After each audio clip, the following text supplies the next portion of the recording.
is Deaton Gabbard. I'm a professional actor located in Richmond, Kentucky, and I was just interviewed by Keith Andrew, and it felt like I was on a show of Jimmy Fallon. I mean, he's a great interviewer. He's a great conversationalist, kept the interview going, well prepared. Recommend it to anyone.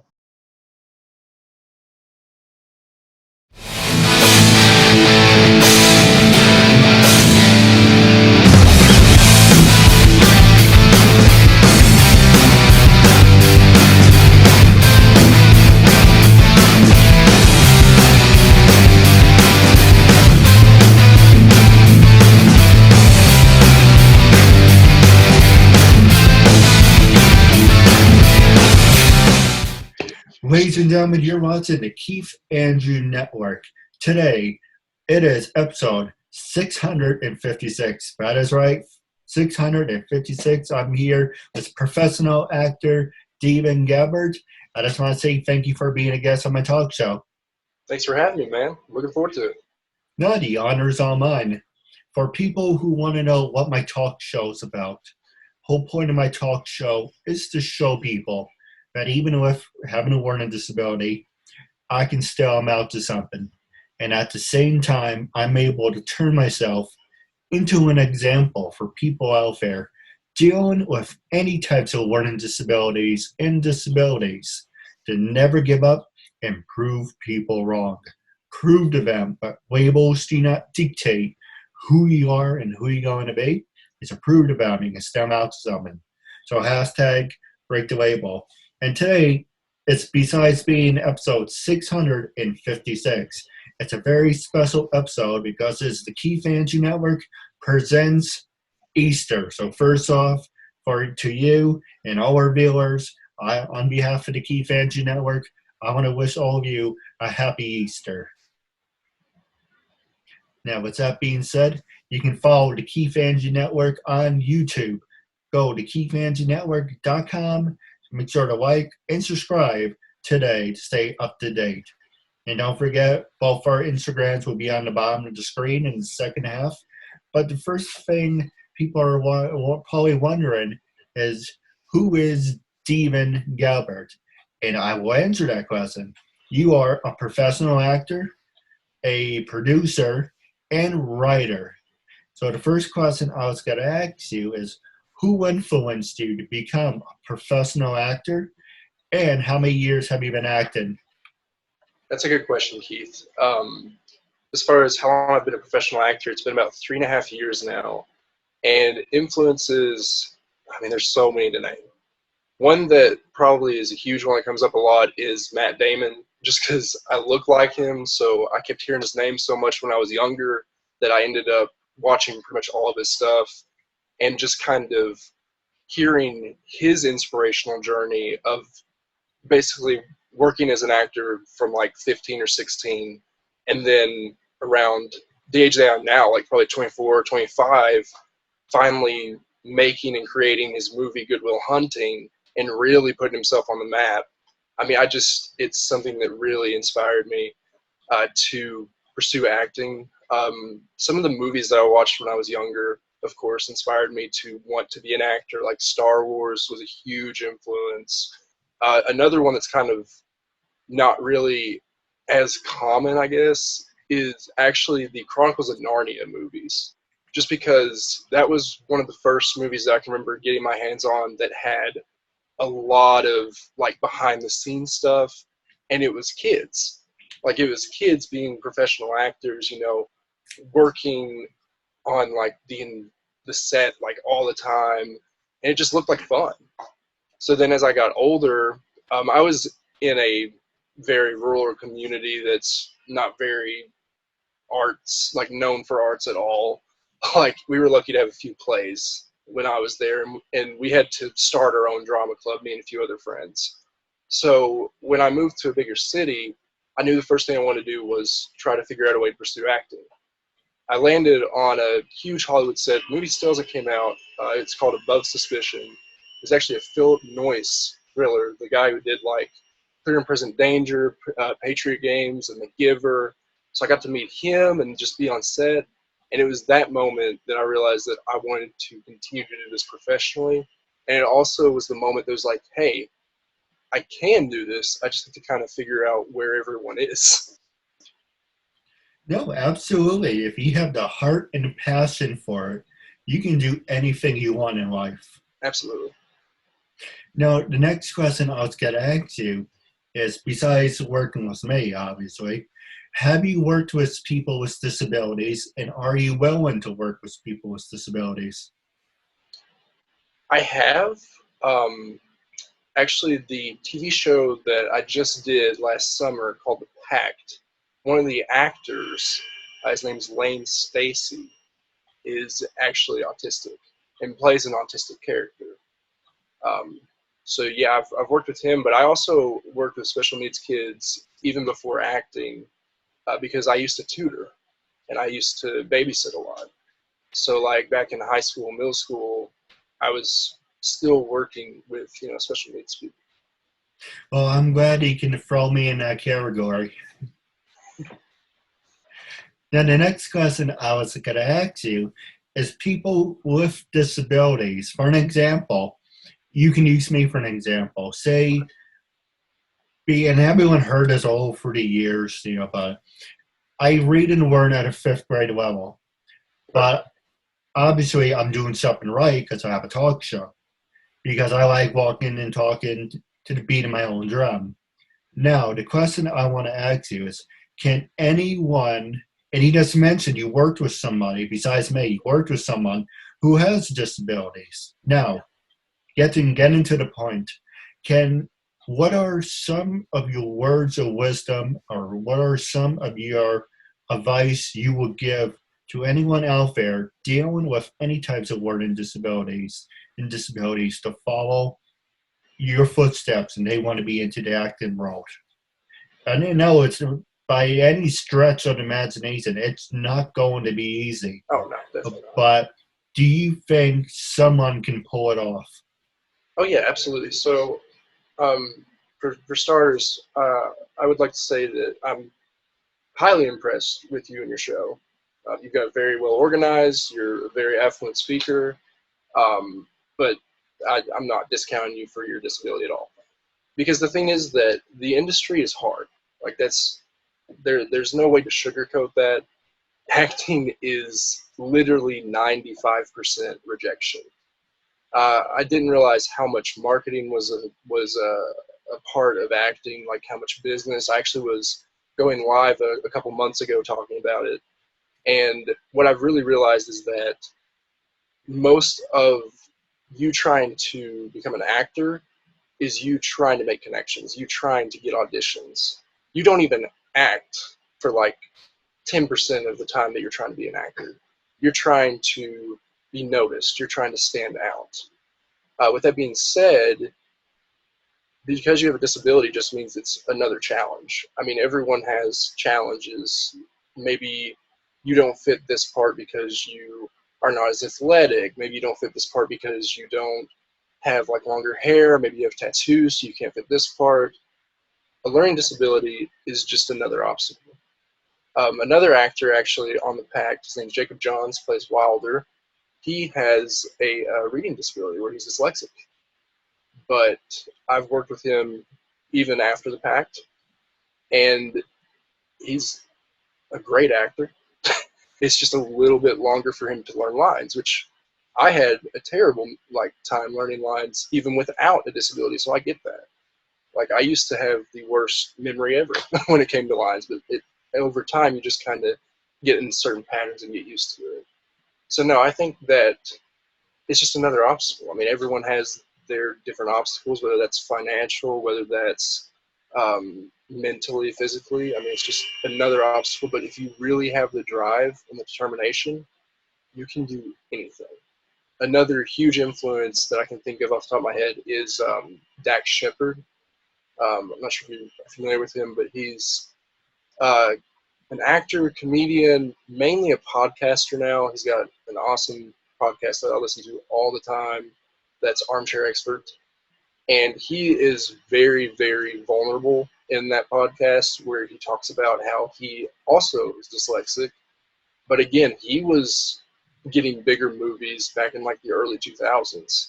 So it's just a matter of your drive and your determination. it's going to take you longer to memorize the lines. It's going to take you longer to break down the script as an actor. I mean, I'm speaking from an acting standpoint because that's really all I know. Or as a writer, maybe it'll take you longer to get through the script. Maybe you need to find someone who you trust that can edit it for you. But if you have the determination, you can literally do anything in this world. No, I agree with you 100%. And now, next thing I want to focus on, because I want to do like point A to point B. When you became an actor, what was your very first step? Was it a website? Was it a news article? What was that exact? Well, it was two questions in one. Okay. And trying to find, I don't want to give it too much, so I'm trying to break it at 2 points. The first one is, what was that very first moment where you said, you know what, this is what I want to do for the rest of my life? That's one. And two, what was it that was your first thing that you walked into? Okay, so the very first time that I realized I wanted to be a performer, I remember it clear as day. It was a middle school talent show. It wasn't for acting, actually. It was for music, which I'm not as, I mean, I sing, but like, I don't sing as much as I used to. I'm actually working on some like vocal coaching right now during the quarantine, some like online vocal coaching to kind of strengthen my voice.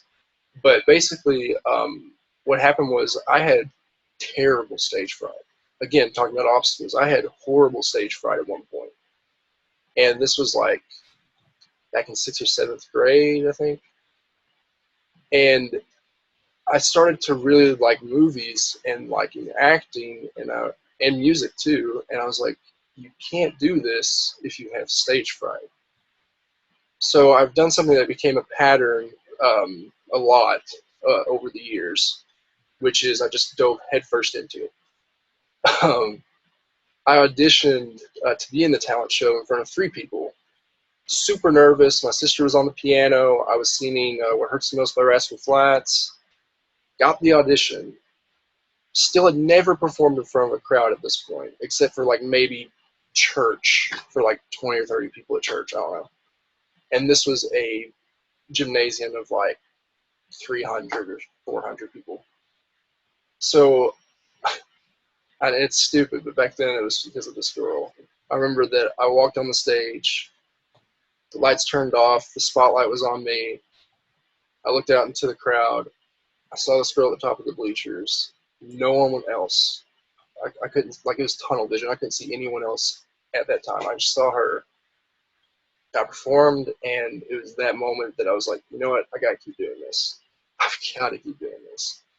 And then, like you said, the first time that I really realized that I could do this, the first time was above suspicion, but that was years ago. It was like 4, maybe 5 years at this point. I don't know. It's been a while. But really, when you get discouraged as an actor, I mean, it's going to happen because there's going to be so many parts where you don't get it, where you go months without auditions, and you're just like, what am I going to do? But booking this TV show, which I'm going to plug it a little bit. The Pact is, it's not your ordinary show. It's a state-funded project by Kentucky and by KRSS, which deals with teen issues. I actually had an idea for this back in high school that I wanted to do, but it was nowhere near as good as the writing for this. But basically, it deals with drugs, it deals with teenage pregnancy, it deals with suicide, it deals with bullying, it deals with everything. And it's kind of like those like cheesy videos you watched back when you were little, only they've made it Netflix quality and something that teens will actually want to watch and will actually get a message out of. So auditioning for that, and I was actually supposed to go to LA to network and ended up canceling that so that I could go to the callback for this show. That changed my life. Like, I'm 100% convinced that when this comes out that everyone's going to enjoy it. It's going to be huge, and it's going to be worthwhile is the main thing. I mean, sometimes you do, like horror movies and stuff, and that's not necessarily worthwhile. but something like The Pact, it changes your perspective on acting. No, I can relate.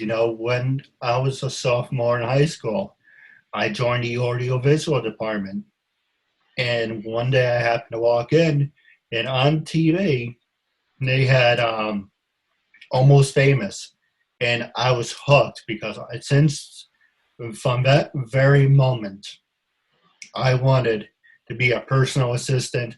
I wanted to be a roadie.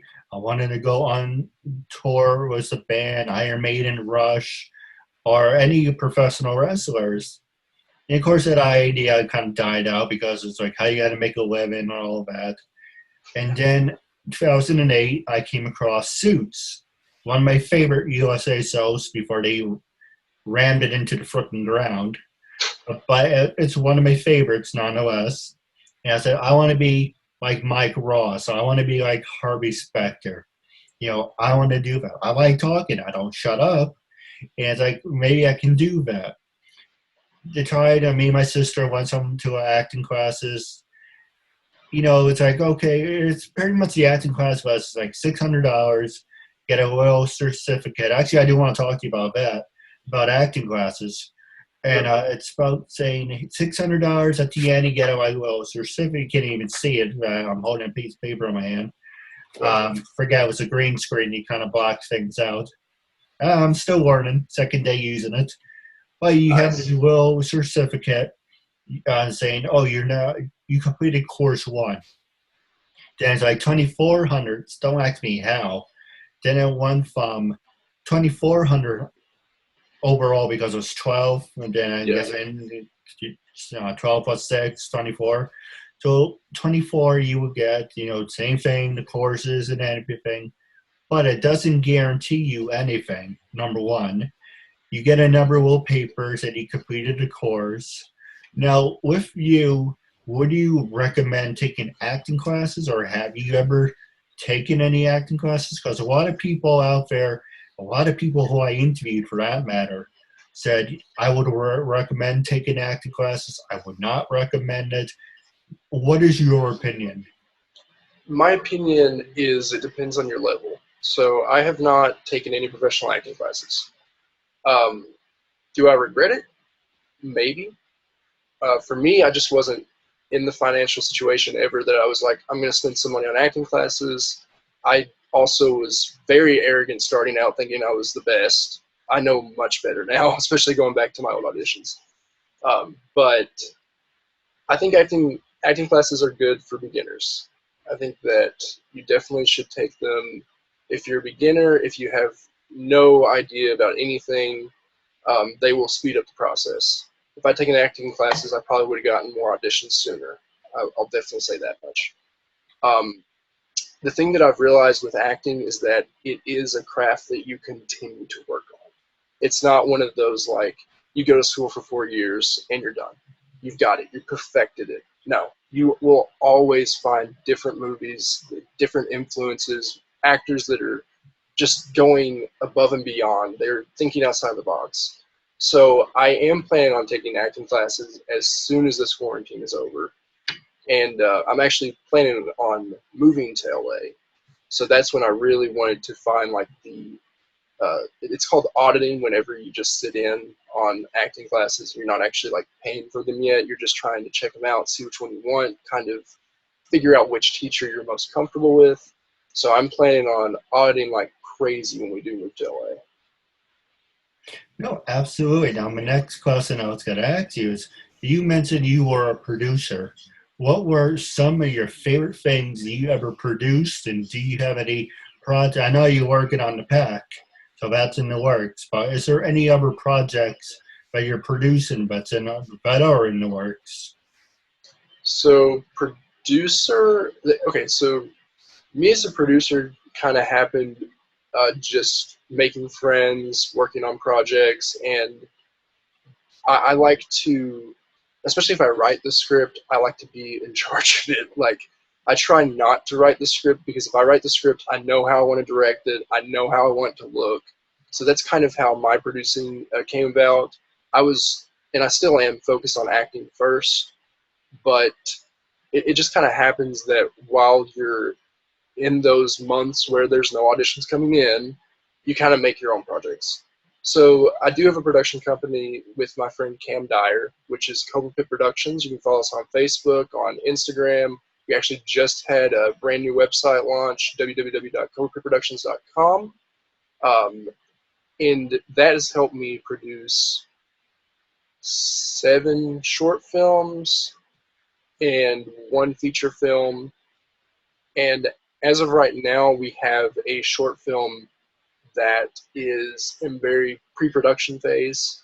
We were going to be filming it this month, actually, before all the quarantine stuff happened.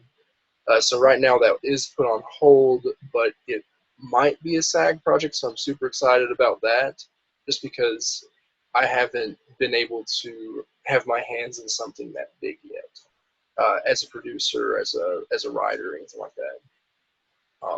Other than that, the Pact is also not mine. I'm an actor in that. I just wanted to clear that up. We did just have our first feature film release, which is on the website. You can also rent or buy it for $2 or $7 US. And that was a life-changing experience. Again, we went through that, and I have in my head this whole Matt Damon thing, and I'm like, oh, we're gonna make our Good Will Hunting. And then we realized we don't know what we're doing. So it was a very long 3-year process, or two or 3 year process of just figuring out what we're doing wrong and fixing it. I think we had 7 reshoots at the end of it, so many audio trouble, but honestly, like, it's one of those experiences that I would never trade it for anything. No, absolutely. Now we're going to take a quick commercial break. And when we come back, I'm going to ask you about some easy questions and hard-hitting ones about what we just covered. Also, you mentioned in the very beginning, but you were a writer, so I was very interested in telling you about my ideas and about social media when we come back. Michelle Doherty. Hey, I'm Laura Menino. Hi, I'm Deborah Jensen. I'm Linda Collins. Hi, I'm Marissa Joy Davis. This is Michelle Wong. And I'm Nancy Rose. My name is Brandy Hunt. And hello, my name is Raven Wynn. Hi there, my name is Giovanna Vidal. Hi, I'm Monica Thomas. Hi, I'm Paisley Blackburn. I'm Ashley Burgess. Hi, my name is Jeanette Abney. Hi, I'm Sharon Spank. Hey, this is Samantha Moore. Hi, I'm Melody Jones. Hi, my name is Becky Yee. Hi, you're watching the Keith Andrew Network. Ladies and gentlemen, my name is Keith Andrew. Along here is Deaton Gabbard. I just want to say thank you for sticking with us for the commercial break. Now, with the last remaining 10 minutes of the show, I just want to do a quick highlight of your acting, being a producer, and your writing. Now, I know we didn't talk about the writing in the beginning, but we're going to focus on that right now. And the last subject I do want to talk to you about is social media. But the first thing I want to talk to you about is writing. What were some of your favorite scripts that you ever written?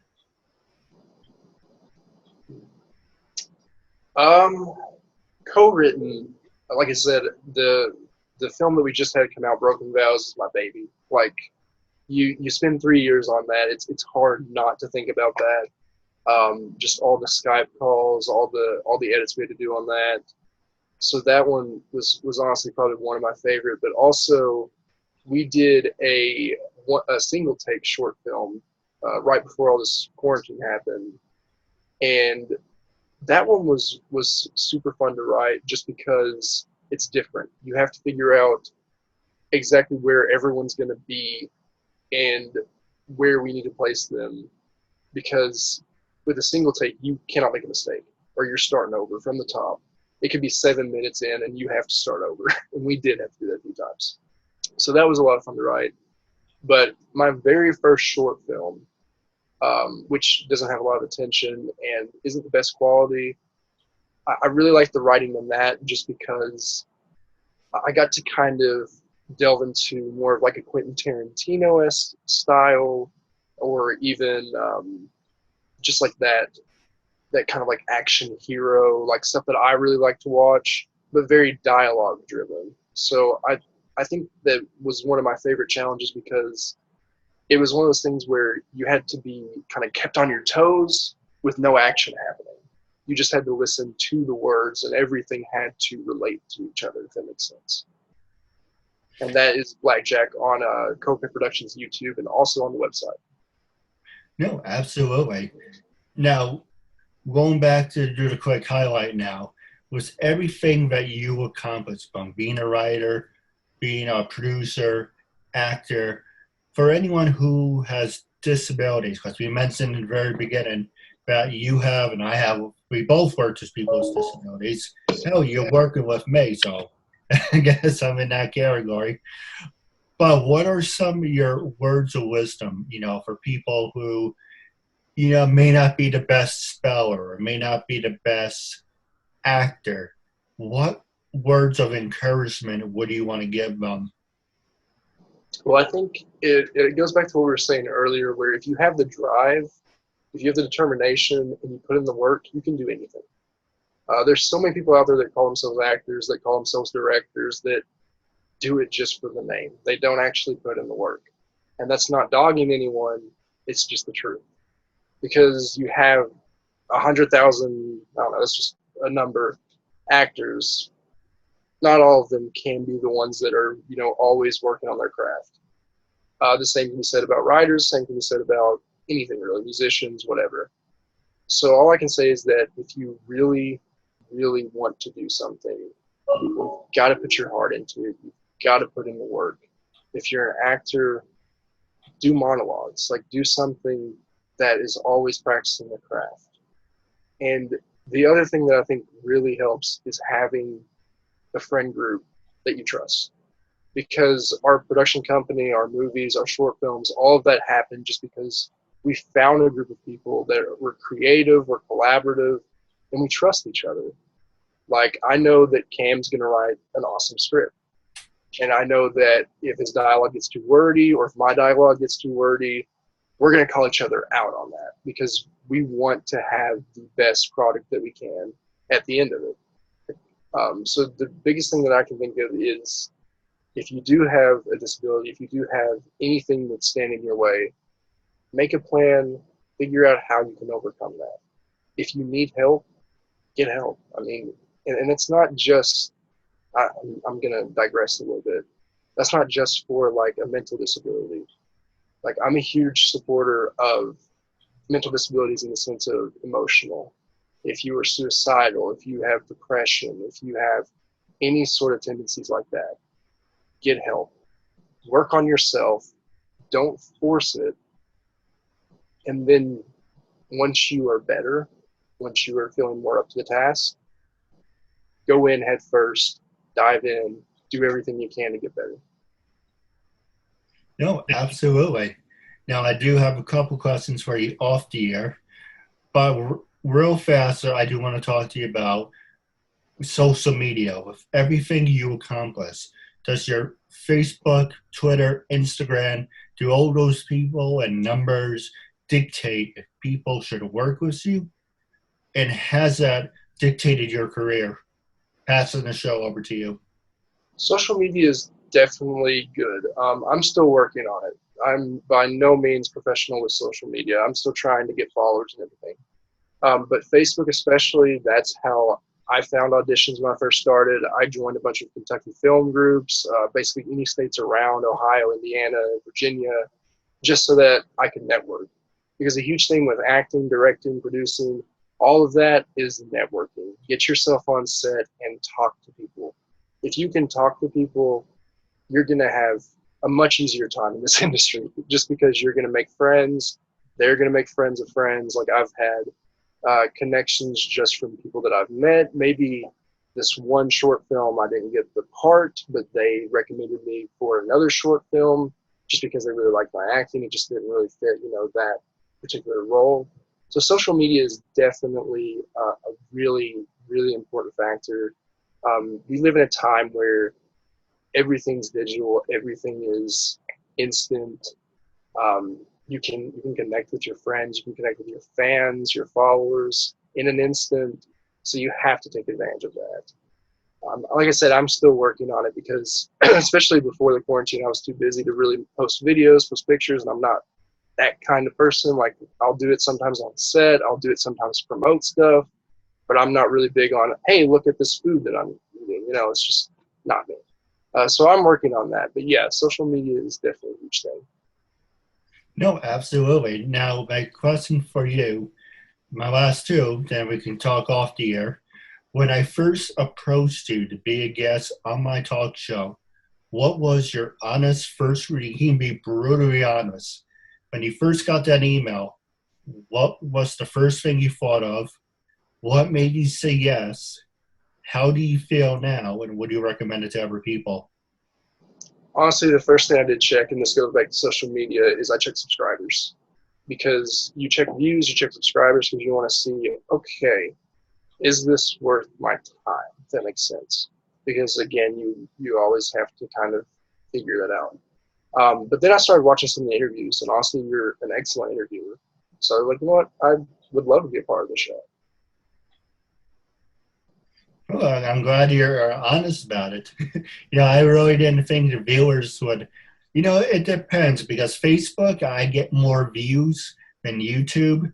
So it's kind of like, let me look at my you say, look at your YouTube. Some episodes are great, but for some reason, Facebook kind of takes more viewers. That's why I upload my interview to Facebook, because I want to do a competition. Facebook versus YouTube. Okay, here's my episode on YouTube versus same episode on Facebook. Why is there more traffic going to Facebook, and YouTube it's kind of like, what the hell is going on?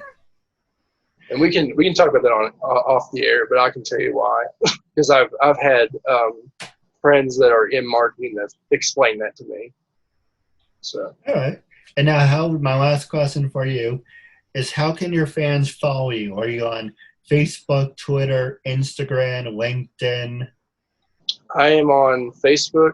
I prefer that people that I don't know do not just add me randomly as a friend. If you are a filmmaker and you have friends in the industry, I will add you back. But if you have like two friends and I'm not really, like, I don't know you, I more than likely will not add you back. It's nothing personal. It's just, that's my personal Facebook. But I do have a Facebook page, which is Deaton Gabbard Actor, that you can follow. You can also follow me on Instagram, Deaton Gabbard. I got bored and made a TikTok, so you can also follow me on TikTok at Deaton.Gabbard. And my YouTube is Deaton Gabbard as well. For all of my acting videos, I post them on Deaton Gabbard Actor that I'm allowed to, and on YouTube as well. So. No, I agree with you as well. To Facebook, I added you on. I have 2 Facebooks, 2 Instagrams. No, I'm sorry. 2 Facebooks, 1 Instagram, and 2 LinkedIns. The reason I have 2 LinkedIns is I have my main one and I have a throwaway page. The throwaway page is I randomly add people, introduce myself, and okay, after they say yes to one, I'm going to move you over to my main one. If they say no, to hell with you, I got to go find somebody else. And same thing as Facebook. I have my throwaway page, and I have my main page. I have a fan page, too. Everyone is more than welcome to like my fan page.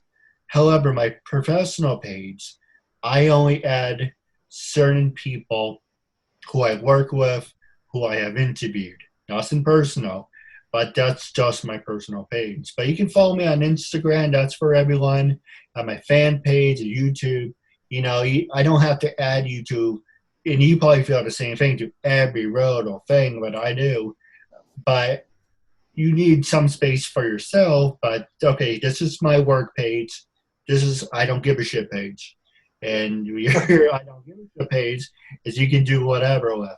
But this one, it has to be professional. It has to be 1, 2, 3, 4. This one could be whatever. You get it. You probably have your own pages where this is my main, this is my throwaway, this is where I network on it. I don't care what happens on the networking one, but once you have a set page, like, don't touch it, don't look at it, don't think about it, leave it alone. Well, I'm glad I can make you laugh about that. It's so relatable. Trust me. I understand that. I do have a couple questions for you off the air. But wrapping up, don't forget our reviewers. Make sure to like and subscribe to the Keith Andrew Network, available on YouTube, Facebook, and Instagram. And as far as you, our Instagrams will be on the bottom of the screen so people can follow you and support your message. Wrapping up the Keith Andrew Network talk show is a real honor and privilege to have you as a guest, and I'm looking forward to part 2 down the road.